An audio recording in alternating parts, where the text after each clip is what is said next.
For years, I rotted in a nursing home, ignored by my own son and daughter-in-law. Then news came. I inherited a mansion from a distant cousin. She smirked. "You'll die anyway, so let us move in, you pathetic old hag." But when the truth came out, everything changed. I never thought my life would end up like this, sitting in room 247 at Green Valley Care Center, staring at the same beige walls I'd been looking at for the past 2 years. The smell of disinfectant and overcooked vegetables had become as familiar to me as my own reflection, though I tried to avoid mirrors these days.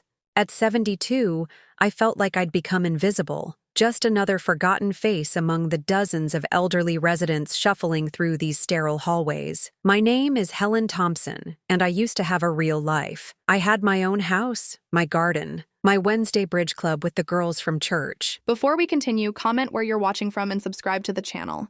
We'd love to see how far our stories are reaching. I had routines and friendships and a sense of purpose. All of that ended the day my husband Charles passed away from his heart attack. Within 3 months, my son Kevin and his wife Amanda had convinced me that I couldn't manage on my own anymore. "Mom, you're 70 years old," Kevin had said that autumn afternoon, his voice carrying that patronizing tone I'd grown to dread. "What if you fall? What if you forget to turn off the stove? We worry about you constantly." Amanda had nodded along, her perfectly manicured hands folded in her lap as she sat in my living room, already mentally rearranging my furniture. "There are some lovely facilities nearby, Helen, places where you can have your own space but also get the help you need, the help I need." As if I was some invalid who couldn't dress herself or remember to take her medications. I'd been managing a household for 50 years, raised Kevin practically single-handedly while Charles worked double shifts at the factory, and somehow I was now considered incompetent to live in my own home. But grief makes you weak, and loneliness makes you doubt yourself. When Kevin showed me the brochures for Green Valley with its promises of active senior living and compassionate care, I found myself nodding along. Maybe they were right. Maybe I was becoming a burden. That was 2 years ago, and I haven't had a single day since where I didn't regret that decision. The visits from Kevin and Amanda started out weekly, then became monthly, then sporadic. When they did come, it was always rushed, always with an air of obligation rather than love. Kevin would check his phone constantly while we talked, and Amanda would glance at her watch every few minutes like she had somewhere more important to be. "How are you feeling, Mom?" Kevin would ask, but his eyes were already looking past me, scanning the room like he was cataloging how much longer he'd have to stay to fulfill his duty as a son. "The food here is quite good, isn't it, Helen?" Amanda would add with that bright, fake smile she'd perfected. She never called me Mom, always Helen, like I was just some elderly acquaintance they were obligated to visit. Last Christmas, they brought me a generic card from the drugstore and a box of chocolates that I suspected had been re-gifted from someone else. They stayed exactly 23 minutes, because I watched the clock on the wall the entire time. Kevin spent most of those minutes complaining about his job at the insurance company, while Amanda scrolled through her phone, occasionally showing him pictures of houses she wanted to buy. "We're looking at this beautiful colonial in Riverside," she'd said, not including me in the conversation but speaking loud enough that I was forced to overhear. 4 bedrooms, 3 baths, a gourmet kitchen. "It needs some updating, but the bones are good." "Sounds expensive," Kevin had replied, and I caught the way they glanced at each other, a look that seemed loaded with meaning I couldn't decipher. That was 4 months ago. Since then, I'd seen them exactly once, when Kevin stopped by for 15 minutes in February to tell me they'd found a new house and would be very busy with the move. Amanda hadn't even bothered to come in from the car. So when the phone rang in the common area that Tuesday afternoon in March, and Nurse Patricia told me I had a call from someone named Harold Murphy at Murphy & Associates law firm, my first thought was that something had happened to Kevin or Amanda. My heart started racing as I took the receiver with trembling hands. "Mrs. Thompson?" The voice was kind but professional, with the measured tone of someone accustomed to delivering important news. "This is Harold Murphy. I'm an attorney here in Boston, and I've been trying to reach you regarding an estate matter." "An estate matter?" I repeated, confused. "I think you might have the wrong person. I don't know anyone in Boston. Mrs. Helen Thompson, currently residing at Green Valley Care Center, he confirmed. Maiden name Helen Patricia Brennan? My breath caught. No one had called me by my maiden name in decades. Yes, that's me, but I still don't understand. Mrs. Thompson? I'm calling about your great-aunt Dorothy Brennan Sullivan. I'm sorry to inform you that she passed away 3 months ago in Sydney, Australia. You were listed as her closest living relative in the United States. Dorothy. The name hit me like a wave of childhood memories I'd almost forgotten. My grandmother's sister, the one who'd left Ireland as a young woman and eventually made her way to Australia. She'd sent Christmas cards when I was little, always with exotic stamps and brief notes about her life on the other side of the world. The cards had stopped coming when I was in my teens, and over the years, I'd assumed she'd passed away. I remember her, I said softly. But we lost touch so many years ago. I don't understand why you're calling me. Mrs. Thompson, your great-aunt Dorothy left you everything in her will. Her property, her investments, everything. I need to meet with you to discuss the details, but I want you to know that this is a substantial inheritance. The words didn't make sense. People like me didn't inherit substantial anything. I lived on my small Social Security check and the proceeds from selling my house, most of which had gone to pay for Green Valley. I hadn't had anything substantial in my life since Charles died. How substantial? I asked, feeling foolish for even wondering. Mrs. Thompson, I think it would be better if we discussed this in person. Are you able to meet with me this week? I can drive down to see you. Yes, I suppose so. But Mr. Murphy, are you sure you have the right person? I can't imagine why Dorothy would leave me anything. We barely knew each other. According to her will, you were the only family member she could locate. She spent considerable time and resources trying to track down her American relatives. You were the only one she found. After we arranged to meet the following Thursday, I hung up the phone and sat in the common area for a long time, trying to process what I'd just heard. Around me, other residents continued their daily routines. Mrs. Martinez was working on her crossword puzzle in the corner chair she'd claimed as her own. Mr. Patterson was dozing in front of the television that was perpetually tuned to game shows. Everything was exactly the same as it had been an hour ago, but somehow everything felt different. That night, I lay in my narrow bed and tried to remember everything I could about Dorothy. She'd been beautiful. I remembered that much. In the few photographs I'd seen as a child, she'd had dark hair like my grandmother, and bright eyes that seemed to sparkle even in black and white. She'd married an Australian man, someone in mining, I thought. There had been mentions of travel in her Christmas cards, stories of places with names I couldn't pronounce. But why would she remember me? Why would she track me down after all these years? I spent the next 3 days in a strange state of suspended anticipation. Part of me wondered if it was all some kind of mistake or elaborate scam. People didn't just inherit substantial amounts from relatives they'd never met. Things like that happened to other people, not to forgotten women in nursing homes.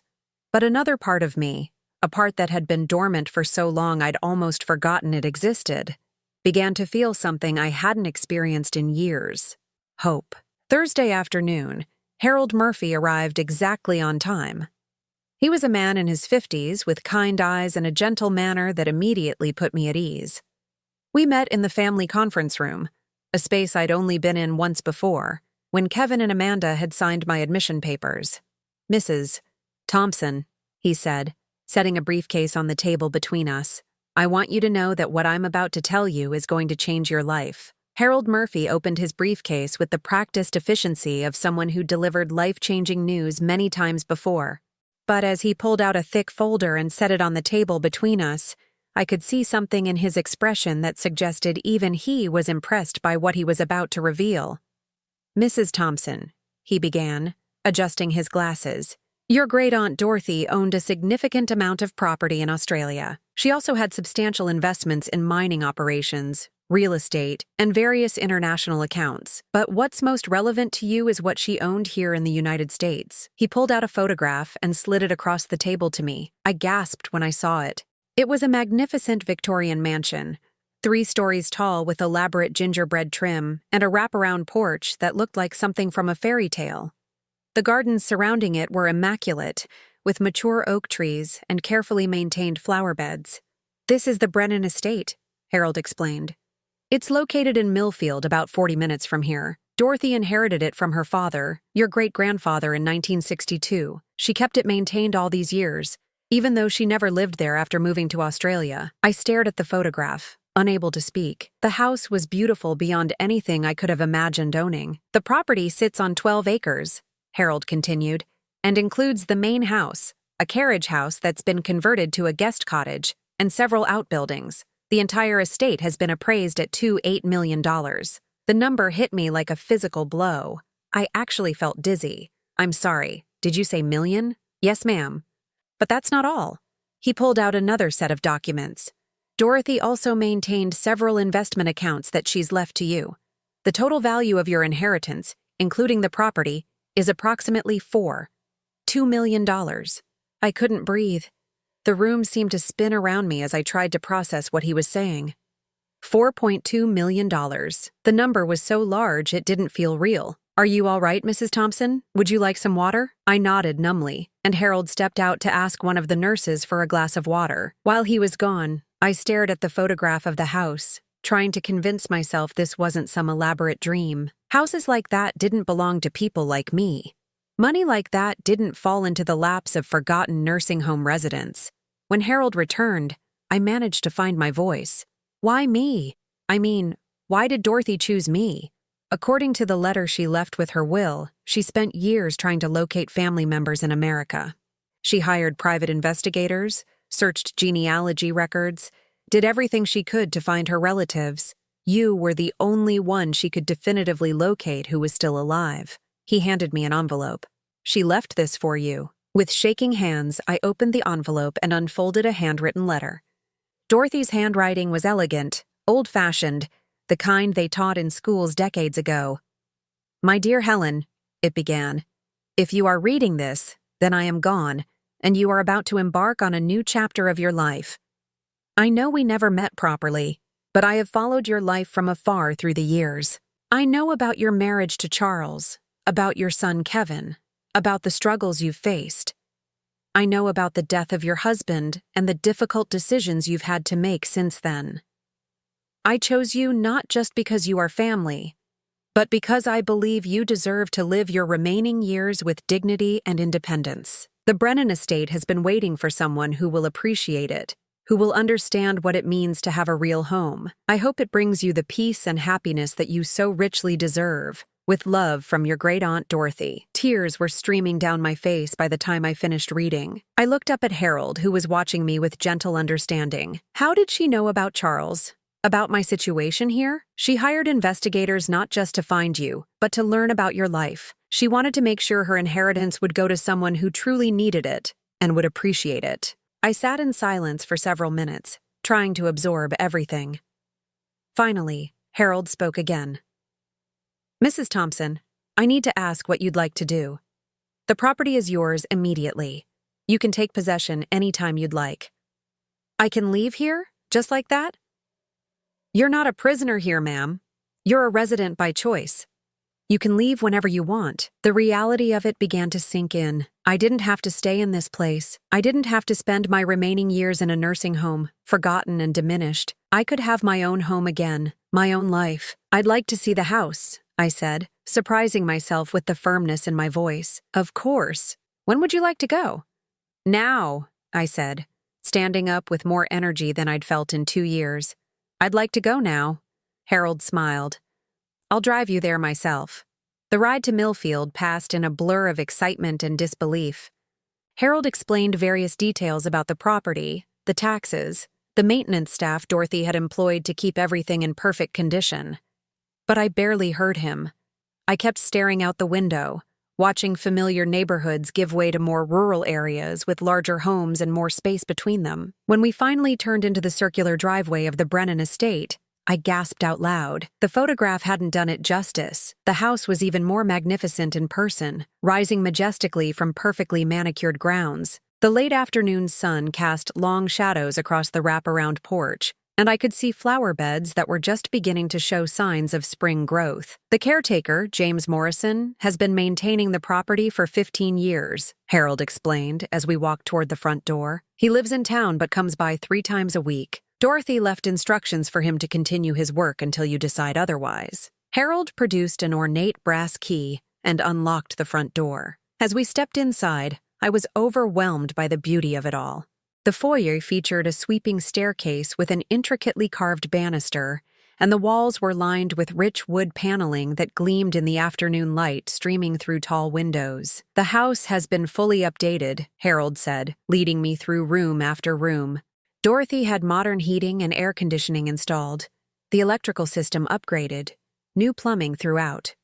But she was careful to preserve all the original architectural details. Each room was more beautiful than the last. The library had floor-to-ceiling bookshelves filled with leather-bound volumes. The kitchen had been modernized but maintained its vintage charm with custom cabinets and granite countertops. The master suite upstairs had a fireplace and French doors that opened onto a balcony overlooking the gardens. "It's too much," I whispered, standing in what Harold described as the morning room, with its walls of windows facing the gardens. "This is too much for someone like me." "Mrs. Thompson," Harold said gently, "your great-aunt Dorothy specifically wanted this to go to you. She believed you deserved to live somewhere beautiful for the rest of your life." As we toured the rest of the house, I found myself imagining what it would be like to live here, to wake up in that beautiful bedroom, to have my morning coffee on the wraparound porch, to tend to those gardens that were clearly lovingly maintained. For the first time in years, I could envision a future that didn't involve institutional food and shared bathrooms and the constant smell of disinfectant. By the time Harold drove me back to Green Valley that evening, I had made up my mind. I was going to move into the Brennan estate. I was going to reclaim my independence and live the rest of my life with the dignity Dorothy had wanted for me. But first, I needed to call Kevin and Amanda. They needed to know about the inheritance, and despite everything, they were still my family. Part of me hoped that this news might bring us closer together, that maybe they would see me differently, now that I wasn't just a burden to be managed. I was so naive. That night, I called Kevin from the phone in the common area, my hands trembling with excitement as I dialed his number. "Mom?" His voice sounded distracted when he answered. "Is everything okay? It's kind of late?" "Kevin, I have some amazing news," I said, unable to contain my excitement. "You're not going to believe what happened today." "What is it?" Now he sounded concerned, like he was expecting me to tell him about some medical emergency. "I inherited a house, Kevin. A beautiful mansion and a lot of money from your great-great-aunt Dorothy in Australia. She left me everything." The silence on the other end of the line stretched so long, I thought we might have been disconnected. "Kevin, are you there?" "I'm here, Mom. Did you say you inherited money?" $4.2 million, Kevin. "And the most beautiful house you've ever seen. It's like something from a magazine." I heard him talking to someone in the background, his hand partially covering the phone. Then Amanda's voice came on the line. "Helen? This is Amanda. Kevin told me about this inheritance. That's wonderful news." The sudden warmth in her voice was startling. I couldn't remember the last time Amanda had sounded genuinely pleased about anything involving me. "I was thinking," I continued, "maybe you could come see the house this weekend. I'm going to move there as soon as I can arrange everything." "Move there?" Amanda's voice sharpened slightly. "Helen, are you sure that's wise? It sounds like a very large house for someone your age to manage alone." And there it was, the assumption that I couldn't handle my own life, even with a completely changed situation. But I was too excited to let her negativity dampen my mood. "I'll be fine, Amanda. There's a caretaker, and I can hire help if I need it. For the first time in years, I'm going to have my own home again." "Of course," Amanda said, her voice becoming sickeningly sweet. "We just worry about you, that's all. Why don't Kevin and I drive down tomorrow to see this house? We want to make sure everything is legitimate." "That would be wonderful," I said, meaning it. "I can't wait for you to see it." After I hung up, I went to bed that night feeling happier than I had in years. Finally, Kevin and Amanda seemed excited about something involving me. Finally, they wanted to spend time with me, to see something that was important to me. I should have known better. I should have recognized that their sudden interest had nothing to do with my happiness and everything to do with my newly inherited wealth. But sometimes, hope makes you blind to the obvious, and I was so desperate to believe that my son still loved me that I missed all the warning signs of what was coming next. Kevin and Amanda arrived at Green Valley the next morning with smiles so bright they could have powered the entire facility. I had never seen them look so animated, so eager to spend time with me. Amanda even hugged me when they walked into the common area, something she hadn't done since their wedding 12 years ago. "Mom, you look wonderful," Kevin said, though I was wearing the same cardigan I'd worn yesterday, and my hair was the same gray mess it had been for months. "You seem so excited about this house." "I am excited," I said, feeling genuinely happy to see them showing interest in my life. "I can't wait for you to see it. It's like nothing I ever imagined owning." Amanda linked her arm through mine as we walked toward the parking lot, a gesture of affection that caught me completely off guard. "Tell us everything about this Aunt Dorothy. Kevin says you barely knew her." During the drive to Millfield, I shared everything I could remember about Dorothy, though it wasn't much. Amanda peppered me with questions about the inheritance, the lawyer, the exact value of the property. Her interest was so intense it was almost overwhelming, but I attributed it to natural curiosity. After all, it wasn't every day that someone inherited millions of dollars. $4.2 million, Amanda repeated, shaking her head in amazement. "That's just incredible, Helen. You must feel like you won the lottery." "I do," I admitted. "I keep thinking I'm going to wake up and find out it was all a dream." When we pulled into the circular driveway of the Brennan estate, both Kevin and Amanda fell silent. I watched their faces as they took in the magnificent house, the manicured grounds, the obvious wealth and prestige that surrounded us. Kevin's mouth actually fell open, and Amanda pressed her face to the car window like a child seeing Disney World for the first time. "Jesus Christ, Mom," Kevin breathed. "This place is enormous." Harold Murphy met us at the front door with the keys and gave us a complete tour of the property. Kevin and Amanda asked detailed questions about everything: the age of the roof, the condition of the plumbing, the cost of maintenance, the property taxes. They examined every room with the intensity of professional appraisers, though I noticed they seemed more interested in the expensive furnishings and artwork than in whether I'd be comfortable living there. "The monthly expenses are quite reasonable," Harold explained as we stood in the grand foyer.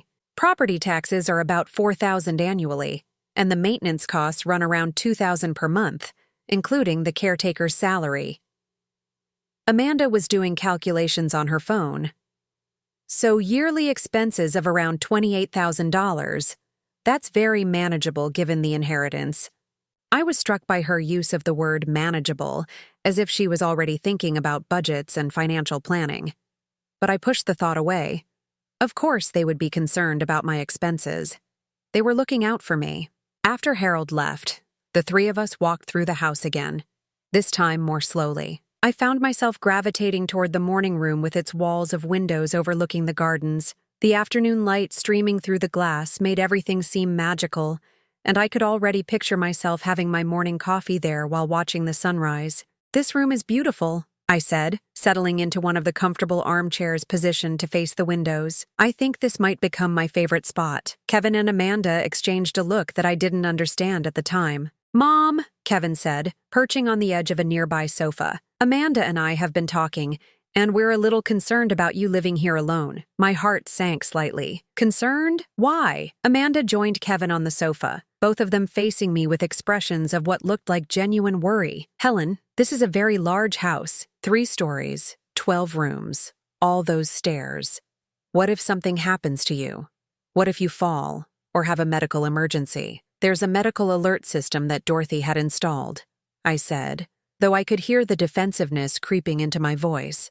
"And James, the caretaker, checks on the property regularly." "But that's not the same as having family nearby," Kevin insisted. "Mom, we love you, and we want to make sure you're safe." This was the most concern they'd shown for my well-being in 2 years, and despite my eagerness to live independently, I found myself touched by their attention. "What are you suggesting?" I asked. Amanda leaned forward, her expression earnest and caring. "Well, we've been thinking." Our lease on the apartment is up next month, and we've been looking for a bigger place anyway. What if we moved in here with you? Just temporarily, until we're sure you're settled and comfortable. The suggestion caught me completely off guard. Kevin and Amanda wanted to live with me? They wanted to be part of my daily life? Think about it, Mom, Kevin continued. This house has 6 bedrooms. There's more than enough space for all of us. You'd have your independence, but you'd also have family around if you need anything. I looked around the beautiful morning room, imagining what it would be like to share my morning coffee with Kevin and Amanda, to have family dinners in the elegant dining room, to no longer feel like I was facing my old age completely alone. Are you sure? I asked. I mean, this is a big change from your apartment lifestyle. And it's further from your jobs. It's only an extra 20 minutes, Amanda said, waving away my concern. And honestly, Helen, living in a place like this would be a dream come true. We could help you with the upkeep, maybe do some entertaining. You'd never have to worry about being lonely. The loneliness. They understood how crushing the loneliness had been. For the first time in years, I felt like my son really saw me, really understood what I needed. I think it sounds wonderful, I said, and I meant it. It would be so nice to have family around again. The transformation in Kevin and Amanda was immediate and dramatic. Kevin hugged me tighter than he had since he was a teenager, and Amanda actually had tears in her eyes as she talked about how happy we'd all be living together. We'll take such good care of you, Mom, Kevin promised. You'll never have to worry about anything again. Within a week, everything was arranged.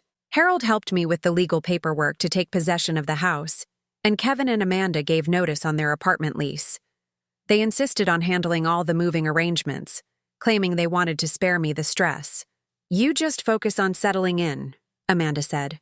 Let us take care of all the details. I moved out of Green Valley on a sunny Thursday morning in April, feeling lighter and more hopeful than I had in years. Several of the other residents gathered to say goodbye, and even some of the nursing staff seemed genuinely happy for me. Mrs. Martinez gave me a hug and told me I looked 10 years younger already. The first few days at the Brennan estate were like a dream.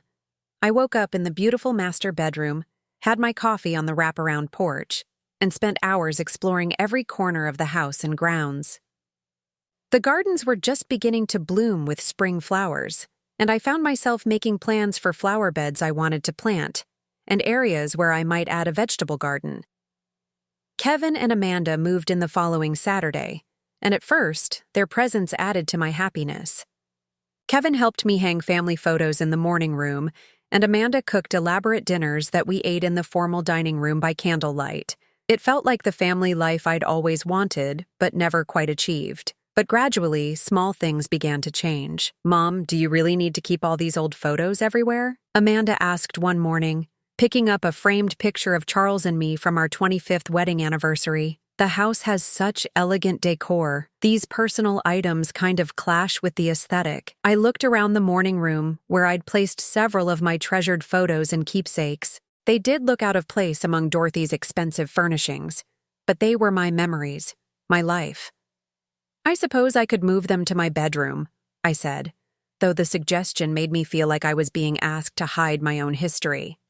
That's a great idea, Amanda said, already gathering up the photos. I'll help you relocate them. By that afternoon, all traces of my personal belongings had been removed from the main living areas of the house. When I protested that the rooms looked too impersonal now, Amanda assured me that guests would be much more impressed with the authentic period decor. Guests? I asked. What guests? Amanda's smile was bright and excited. Oh, didn't Kevin tell you? We're planning to throw a little housewarming party. Nothing too fancy, just a few friends so they can see this beautiful place. The party happened 2 weeks later, and it was definitely not the small gathering Amanda had described. At least 30 people filled the house, most of them Kevin and Amanda's friends from work and their social circle. I recognized a few faces from their wedding, but most were strangers to me. I spent the evening feeling like a guest in my own home. Amanda had rearranged furniture, hired caterers, and transformed the elegant rooms into party spaces. When people complimented the house, they directed their comments to Amanda, as if she was the hostess and I was just another guest. This place is incredible, I overheard one woman saying to Amanda. You're so lucky to have found something like this." "We feel very blessed," Amanda replied, accepting the compliment as if the house belonged to her. Kevin seemed oblivious to my discomfort, too busy playing host and showing off the property to his friends. When I tried to join conversations, I found myself standing on the periphery, invisible despite being in my own home. The worst moment came when I overheard Amanda talking to a group of women in the library. I'd gone looking for some aspirin for a headache and caught part of their conversation through the partially open door.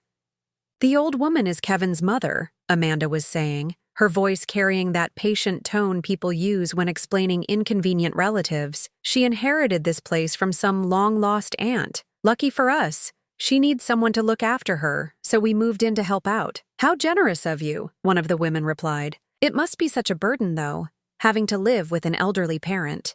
"It has its challenges," Amanda agreed with a sigh, "but the house is worth it, and honestly, at her age, how much longer can it really be?" I stood frozen in the hallway, feeling like I'd been punched in the stomach. How much longer can it really be? As if she was waiting for me to die so she could have my house. I went to bed early that night, claiming exhaustion, and lay awake listening to the party continuing downstairs in my house, with my family playing hosts to my inheritance. That was when I began to understand that Kevin and Amanda's sudden devotion had nothing to do with love and everything to do with the $2 million I'd inherited. The changes accelerated after the party. Amanda began redecorating entire rooms, claiming she was just updating things to be more functional. Kevin started talking about property improvements and renovations that would increase the value of the estate. "Mom, we've been thinking," Kevin said one morning over breakfast. "This place could really benefit from some modernization. Maybe we could convert the carriage house into a rental property, add some income potential." "But Dorothy specifically maintained it as a guest house," I protested. "She wanted it preserved as part of the family estate." Amanda looked up from her tablet, where she'd been browsing furniture websites. "Helen, Dorothy is gone. This is your property now, and you need to think practically about maximizing its potential." "I don't want to maximize its potential," I said, my voice rising with frustration. "I want to live here peacefully and enjoy my remaining years." Kevin and Amanda exchanged another one of those looks, and I realized with growing alarm that they saw me not as the owner of this house, but as an obstacle to their plans for it. That afternoon, while they were both out, I called Harold Murphy. Harold Murphy's voice was reassuringly professional when I called his office that afternoon, but I could hear the concern creeping in as I explained what had been happening at the house. "Mrs. Thompson, do you have copies of all the inheritance documents in your possession?" he asked after I finished describing Kevin and Amanda's increasingly controlling behavior. "No," I admitted, feeling foolish. Kevin said he would handle all the paperwork to keep me from being overwhelmed by the details. "Everything is in a folder in his room." The silence on the other end of the line was telling. "Mrs. Thompson, I need you to understand something very important. You are the sole heir to Dorothy's estate. No one else has any legal claim to the property or assets, regardless of their relationship to you. Those documents should be in your possession, not your son's." A cold dread began settling in my stomach. "What are you saying?" "I'm saying that you need to get those documents back immediately.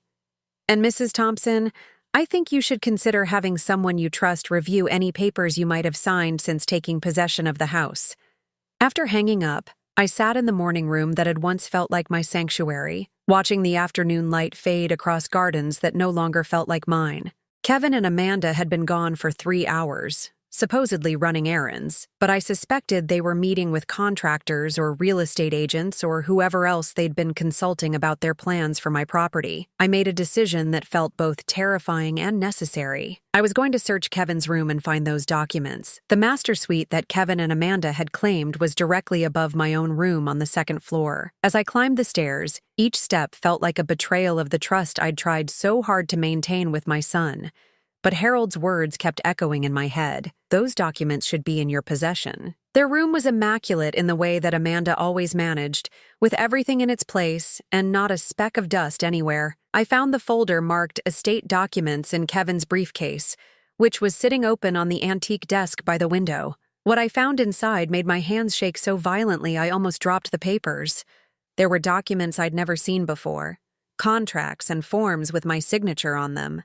But as I looked closer at the signatures, I realized with growing horror that they looked different from my actual handwriting.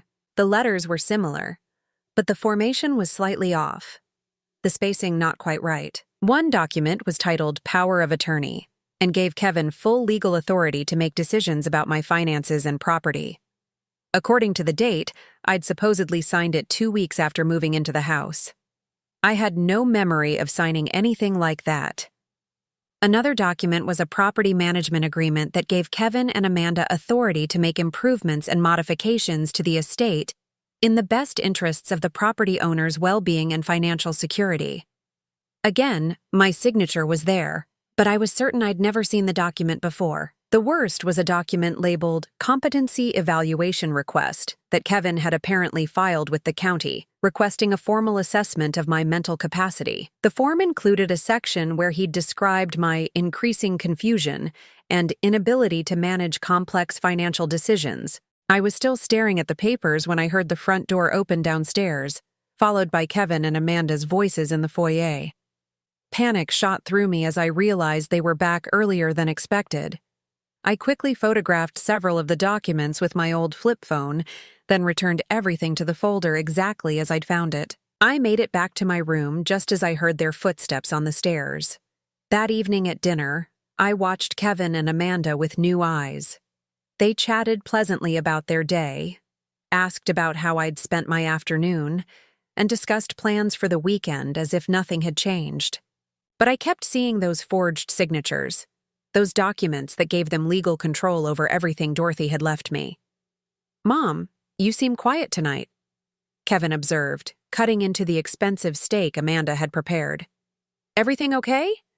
"Just tired," I managed to say, though the food tasted like ash in my mouth.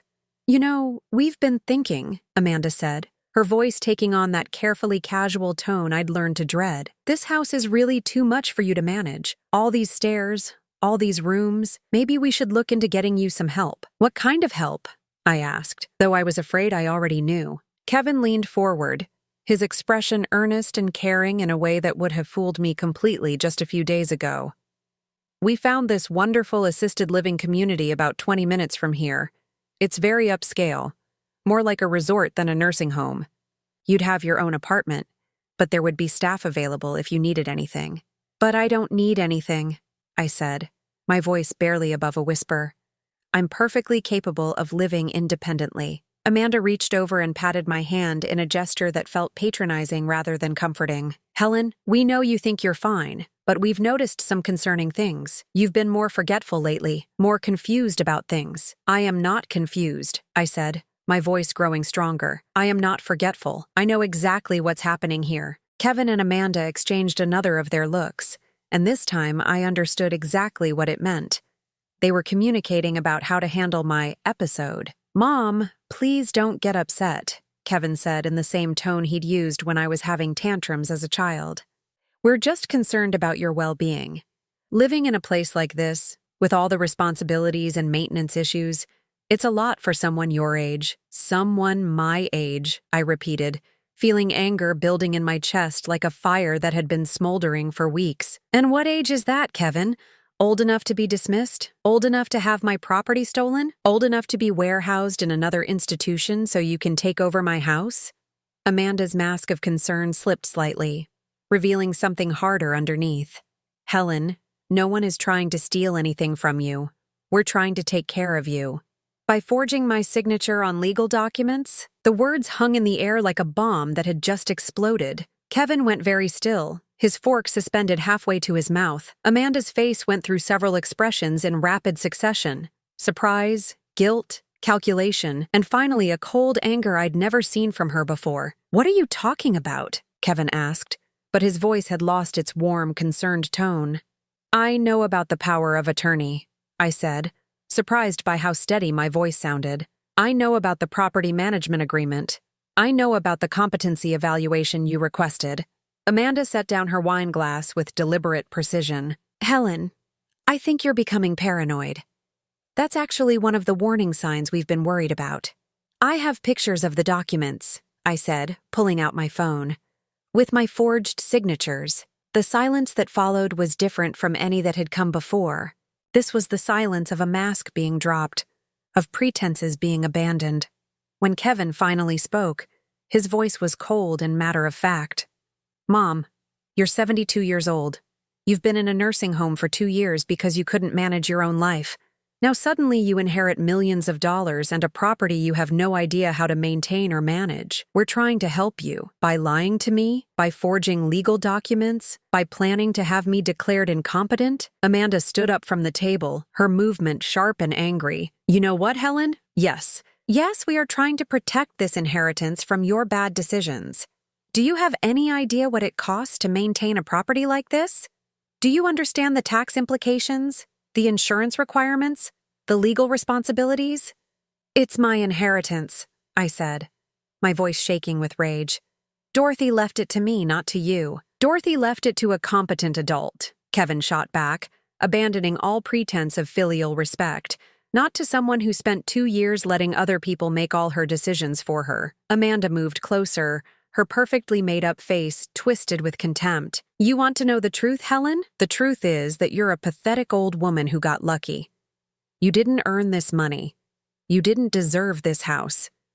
You just happened to be the only family member Dorothy could find.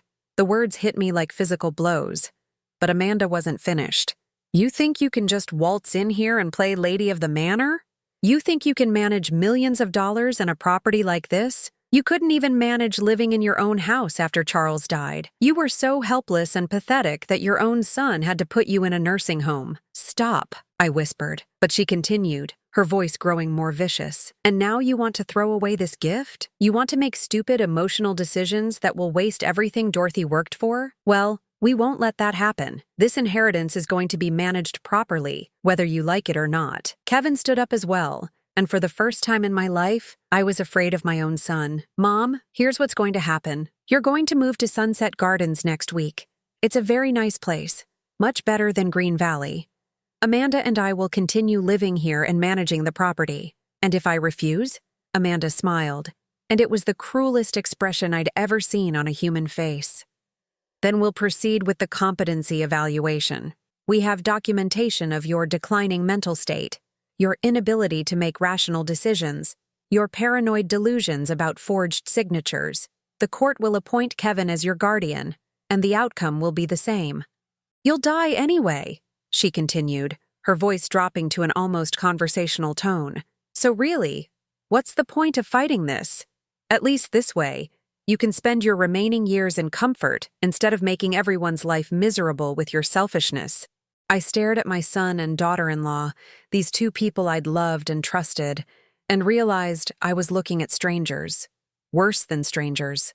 I was looking at people who saw me as nothing more than an obstacle to be removed, an inconvenience to be managed until nature solved their problem permanently. Get out, I said quietly. What? Kevin looked genuinely surprised. Get out of my house, both of you, tonight. Amanda laughed, a sound like breaking glass. This isn't your house anymore, Helen. Maybe legally for now, but not practically. You signed those documents, remember? Even if the signatures look a little different, you'll have a hard time proving you didn't sign them. And with your history of mental instability. Get out, I repeated, my voice growing stronger. This is my property, and I want you out. Kevin shook his head sadly, as if I was a difficult child having a tantrum. Mom, we're not going anywhere. This is our home now. You need to accept that and start thinking about what's best for everyone. Fine, I said, standing up from the table with as much dignity as I could muster.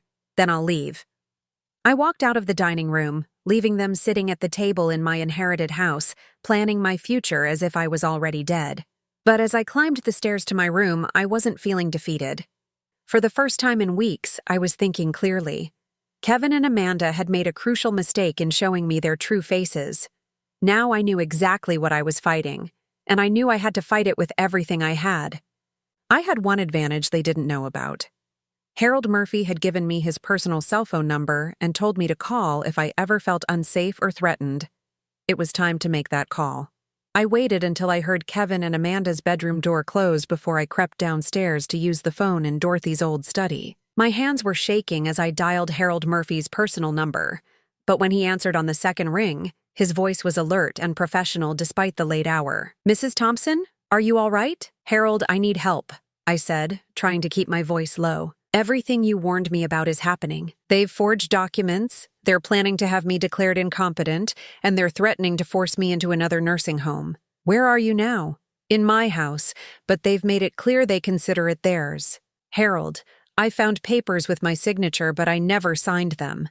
There's a power of attorney, property management agreements, things that give them complete control. Mrs. Thompson, listen to me carefully. Do you feel physically safe tonight?" I thought about the way Kevin had looked at me during dinner, the cold calculation in Amanda's eyes. "I think so. They want me alive but manageable. A dead heir would complicate their plans."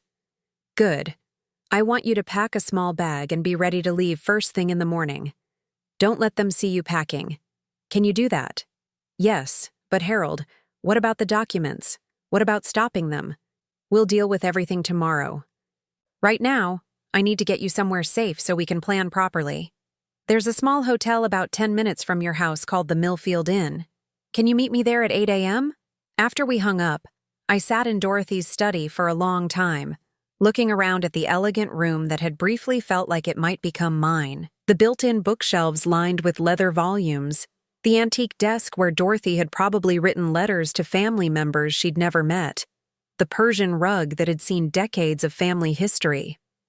I thought about Dorothy's letter, about her hope that I would find dignity and independence in my remaining years. She couldn't have imagined that her generous gift would become a weapon for my own family to use against me. But as I sat there in the quiet darkness, something else began to grow inside me alongside the fear and hurt. It was a feeling I hadn't experienced in years, anger. Not the helpless frustration I'd felt at Green Valley, but real, productive anger at being underestimated and dismissed. Kevin and Amanda thought they were dealing with a helpless old woman who would eventually give up and accept their control. They had no idea who they were actually up against. I spent the rest of the night going through Dorothy's papers in the study, learning everything I could about the inheritance and the legal protections Dorothy had put in place.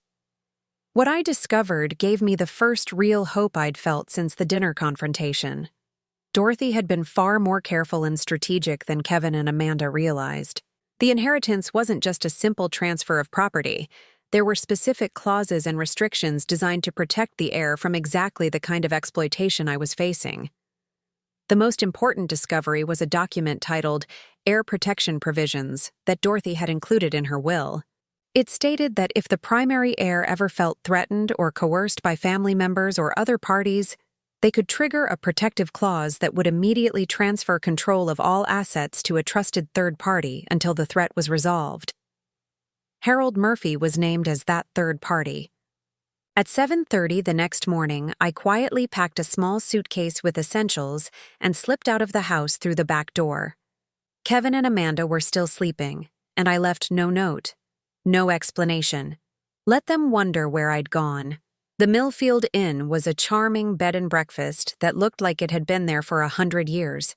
Harold was waiting for me in the lobby with coffee and the kind of grim expression that told me he'd been up all night researching legal options. "Mrs. Thompson, first I need you to know that you're not alone in this. What your son and daughter-in-law are doing is called elder abuse, and it's both criminal and civil grounds for prosecution." We moved to a quiet corner table where Harold spread out copies of documents he'd brought from his office. The good news is that Dorothy anticipated exactly this scenario. She included very specific protections in your inheritance that we can activate immediately. He showed me the heir protection provisions I'd found the night before, but also explained additional clauses I hadn't understood. Essentially, Dorothy created a structure where any attempt to coerce or manipulate you regarding the inheritance triggers an automatic review process. Based on what you've told me and the evidence you photographed, we can invoke these protections today. What does that mean exactly? It means that as of right now, Kevin and Amanda have no legal authority over your property or assets, regardless of any documents they may have forged. It also means we can have them removed from the premises immediately. I felt something loosen in my chest that I hadn't even realized was tight. They can't force me into a nursing home? Not only can they not force you, but their attempt to do so actually disqualifies them from any future claim to your estate. Dorothy was very clear about that.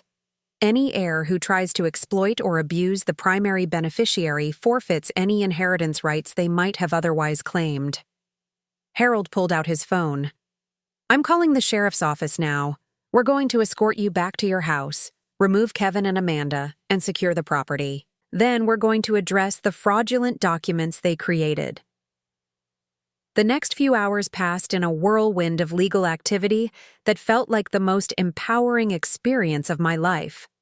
Sheriff's deputies met us at the Brennan estate and formally served Kevin and Amanda with eviction notices based on the protection provisions in Dorothy's will. The look of shock on their faces when we walked in with law enforcement was something I'll never forget.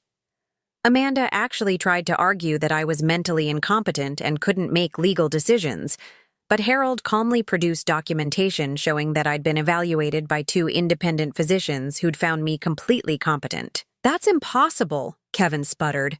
"She's been showing signs of dementia for months. According to the medical evaluations conducted yesterday," Harold replied smoothly, "Mrs. Thompson shows no signs of cognitive impairment whatsoever. The behaviors you interpreted as confusion appear to have been responses to emotional stress caused by your attempts to manipulate and control her."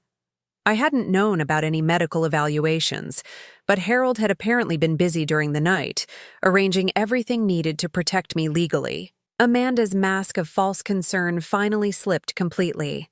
"This is ridiculous. Helen can't manage this property alone. She'll waste everything within a year." "That's Mrs. Thompson's decision to make," one of the deputies said firmly. "You have 2 hours to collect your personal belongings and vacate the premises." As Kevin and Amanda packed their things under police supervision, I walked through my house, really seeing it for the first time since they'd moved in. They'd changed so much, removing my personal touches, rearranging furniture to suit their preferences, treating the place like it was already theirs. But it wasn't theirs. It was mine, and for the first time, that felt real and true. "Mom," Kevin said as he carried the last of his suitcases to their car, "this is a mistake. You can't handle all this alone." I looked at my son, this man I'd loved and sacrificed for, and tried so hard to please, and felt something finally settle into place. "Kevin, I raised you by myself for 10 years while your father worked double shifts. I managed our household, our finances, and your upbringing without anyone's help. I think I can handle living in my own house. But what about when you need help? What about when you get sick or need care? Then I'll make my own decisions about what kind of help I want and where I want to get it.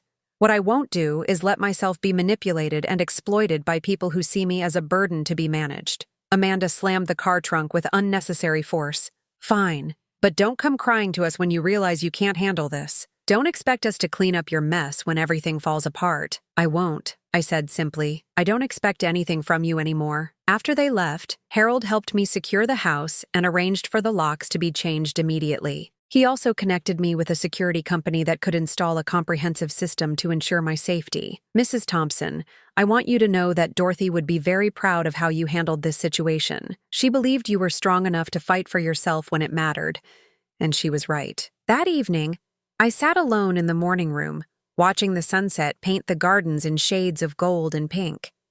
The house felt different now, not just because Kevin and Amanda were gone, but because it finally felt like mine. I thought about calling some of my old friends from the bridge club, people I'd lost touch with during my time at Green Valley. I thought about exploring the town of Millfield, meeting neighbors, maybe getting involved in community activities. For the first time in years, my future felt like it belonged to me. But the real test would come in the following days, when I had to prove to myself and everyone else that a 72-year-old woman really could build a new life from the ashes of betrayal and disappointment. The phone rang just as I was getting ready for bed. I almost didn't answer it, afraid it might be Kevin trying to manipulate me into changing my mind. But when I saw it was Harold Murphy calling, I picked up immediately. "Mrs. Thompson, I have some news you need to hear. The sheriff's office ran a background check on the forged documents Kevin submitted. It turns out this isn't the first time he's falsified paperwork for financial gain." My heart sank. "What do you mean?" "He was investigated 2 years ago for insurance fraud at his company. The charges were dropped, but there was definitely suspicious activity. Amanda also has a history of targeting elderly relatives for financial exploitation. Her own grandfather filed a restraining order against her 3 years ago. I closed my eyes, feeling a mixture of sadness and vindication. I'd been right to fight back, but it hurt to learn that my son had become the kind of person who made a habit of taking advantage of vulnerable people. Mrs. Thompson, there's something else. I've been in contact with your great-aunt Dorothy's lawyers in Australia. It turns out she left detailed instructions about what should happen if you were ever threatened or exploited because of the inheritance. What kind of instructions? She established an additional trust fund that activates if you're ever the victim of elder abuse by family members. The fund is worth another $5 million, and it's designed to help you build a completely independent life, free from any family pressures.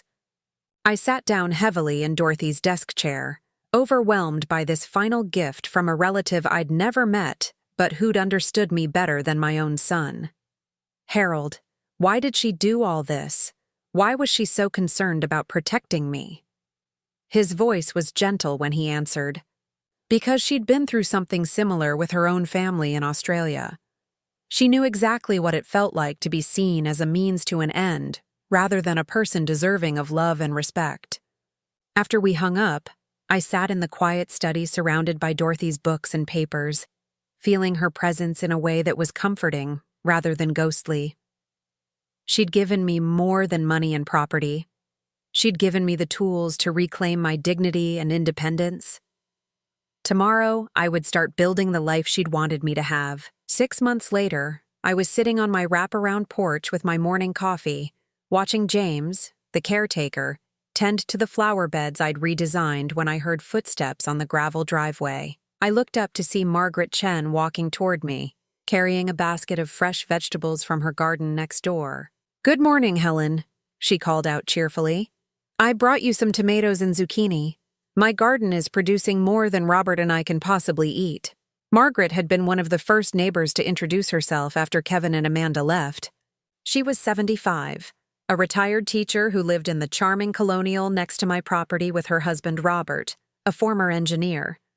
What had started as polite neighborly exchanges had grown into genuine friendship over the past few months. "Thank you, Margaret. These look beautiful. Would you like some coffee?"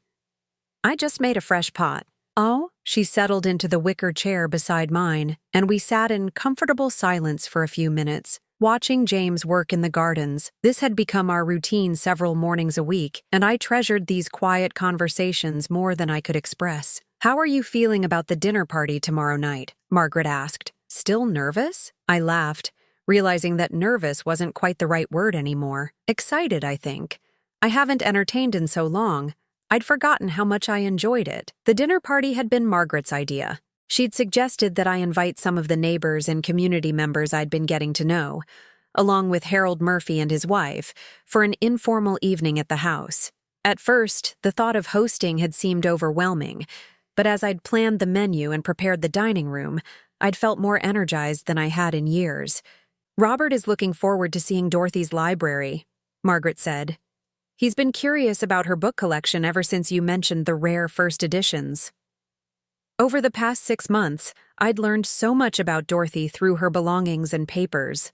She'd been an avid reader, a world traveler, and a shrewd investor who'd built her fortune through careful planning and smart decisions. But more than that, she'd been someone who understood the importance of independence and dignity in old age. "I found another letter from her yesterday," I told Margaret. "She left them hidden throughout the house, like little messages for me to discover when I was ready." This latest letter had been tucked inside a cookbook in the kitchen, and it had moved me to tears. Dorothy had written about her hopes that I would find not just financial security in the inheritance, but also community and purpose. She'd specifically mentioned her wish that the house would become a gathering place where I could build meaningful relationships with people who valued me for who I was. "She sounds like she was a remarkable woman," Margaret said. "I wish I could have met her." "Me too, but in a strange way, I feel like I'm getting to know her through living here. She left so many thoughtful touches, so many things designed to make me feel welcome and comfortable." The phone rang inside the house, and I excused myself to answer it. I was surprised to hear Harold Murphy's voice, calling earlier than our usual weekly check-in. Helen, I have some news about Kevin and Amanda that I thought you should know. The district attorney's office has decided to file charges against them for the forged documents and attempted elder abuse. My stomach clenched slightly. Despite everything they'd done, Kevin was still my son, and the thought of him facing criminal charges was painful. Do I have to testify? I asked. Not unless you want to. The evidence is strong enough that they'll likely plead guilty and accept a settlement. But Helen, there's something else. Kevin called my office yesterday. He wants to meet with you. I was quiet for a moment, processing this information. In 6 months, I'd heard nothing from Kevin or Amanda beyond a few angry voicemails in the first few weeks after they'd been evicted. What does he want? He says he wants to apologize and try to repair your relationship. I told him I'd pass along the message, but the decision is entirely yours. After hanging up, I rejoined Margaret on the porch and told her about the call. She listened thoughtfully, her expression serious. "What does your heart tell you?" she asked. "I don't know," I admitted. Part of me wants to believe he's genuinely sorry, but another part of me wonders if this is just another manipulation. Maybe he's hoping I'll drop the charges or change my will in his favor. "You don't have to decide today," Margaret reminded me. "You've built a good life here, Helen. Don't let anyone pressure you into jeopardizing that." She was right. Over the past 6 months, I'd created something I hadn't had since Charles died. A life that felt genuinely mine. I'd joined the Millfield Garden Club and become their treasurer. I'd started volunteering at the local library, helping with their literacy program for adults. I'd even begun taking painting classes at the community center, something I'd always wanted to try but never had time for when I was younger. Most importantly, I'd built real friendships with people like Margaret and Robert, like Susan from the garden club, like Tom who ran the local bookstore.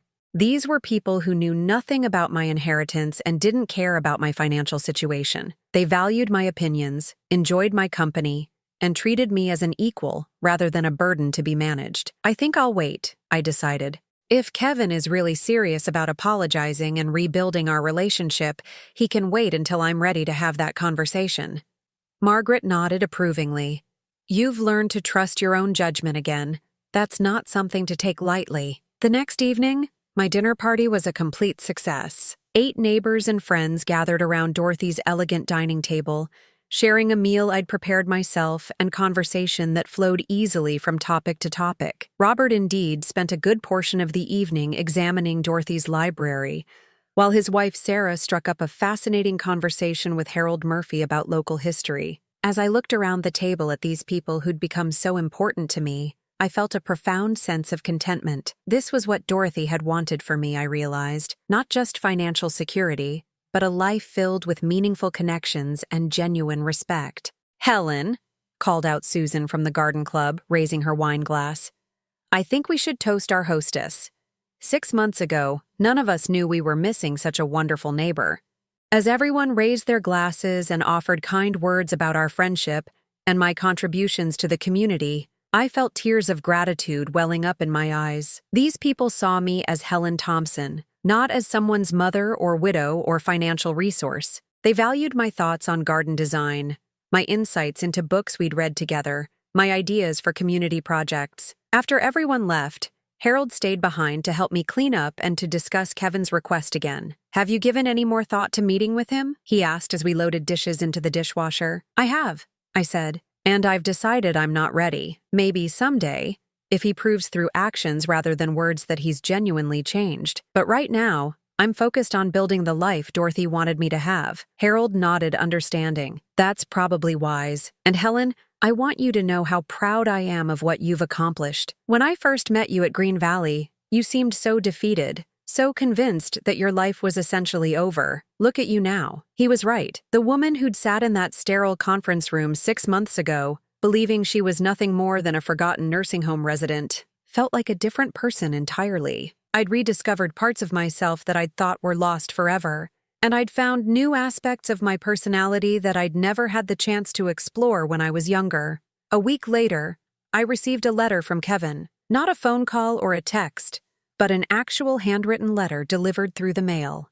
I let it sit on Dorothy's desk for 2 days before I felt ready to open it. The letter was longer than I'd expected, and it seemed genuinely remorseful, rather than manipulative. Kevin wrote about realizing how badly he'd treated me, about recognizing that his actions had been motivated by greed rather than concern for my well-being. He admitted that Amanda had been the driving force behind their scheme, but he took full responsibility for going along with it rather than protecting me. He didn't ask for forgiveness or request a meeting. He simply apologized and expressed his hope that someday I might be able to think of him without anger and disappointment. He also mentioned that he and Amanda were divorcing, and that he was entering counseling to address what he called his patterns of taking advantage of people who love me. I showed the letter to Margaret during one of our morning coffee sessions, and she read it thoughtfully before handing it back to me.